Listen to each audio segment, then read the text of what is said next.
तो आज सीएजी की रिपोर्ट ने इस बात को साबित कर दिया है कि आम आदमी पार्टी की सरकार ने ओल्ड एक्साइज पॉलिसी को हटाकर सही फैसला लिया।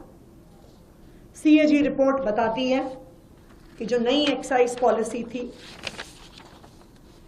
इंक्रीज्ड ट्रांसपेरेंसी थी, उसमें ब्लैक मार्केट सेल्स को कर्ब करने के तरीके थे और उसमें दिल्ली सरकार के रेवेन्यू को बढ़ाने के तरीके थे। ये मैं नहीं कह रही हूं, आज मैं तो कई सालों से कह रही हूं, लेकिन आज सीएजी रिपोर्ट बता रही है अपने 8वें चैप्टर में कि जो न्यू एक्साइज पॉलिसी 2021 में दिल्ली सरकार, आम आदमी पार्टी की सरकार लेके आई, उस एक्साइज पॉलिसी के माध्यम से दिल्ली सरकार का खजाना बढ़ना चाहिए था।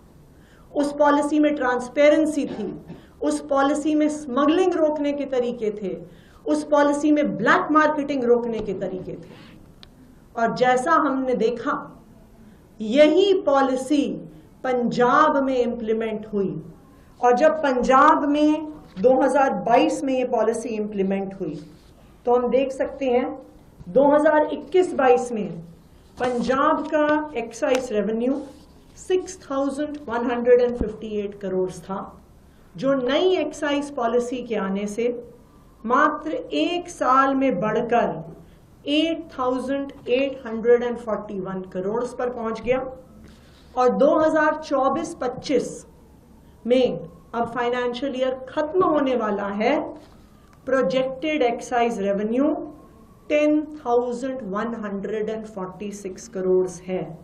यानी 2021 से 2025 में इस न्यू एक्साइज पॉलिसी से, जो ट्रांसपेरेंट है, जो स्मगलिंग रोकती है, जो ब्लैक मार्केटिंग रोकती है, उसमें पंजाब में 65% इंक्रीज इन रेवेन्यू हुआ है।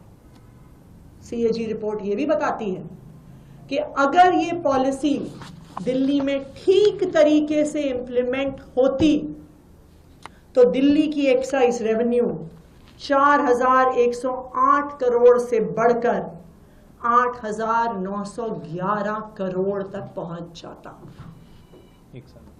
मात्र एक साल में।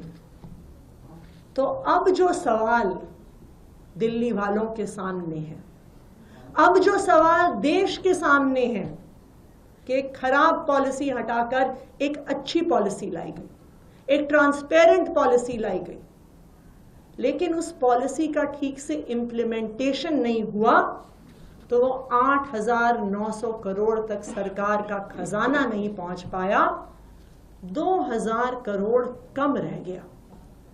तो ये 2,000 करोड़ कम रहने के पीछे किसका हाथ है? किसने रोकी इस पॉलिसी की इंप्लीमेंटेशन?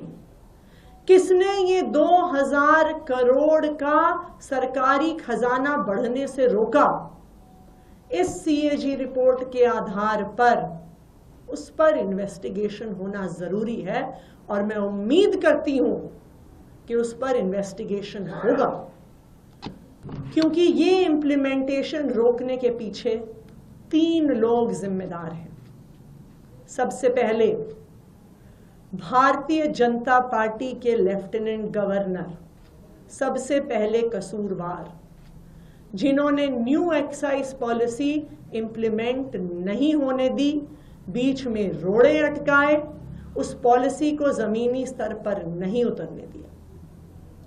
कसूरवार number 2, central bureau of investigation, जिसने इस पॉलिसी का 1 साल पूरा होने से पहले इस पॉलिसी के आधार पर एफआईआर करी। कसूरवार नंबर 3, इन्फोर्समेंट डायरेक्टोरेट, जिन्होंने इस पॉलिसी खत्म होने के 1 साल पहले ही इस पॉलिसी पर ईसीआईआर करी।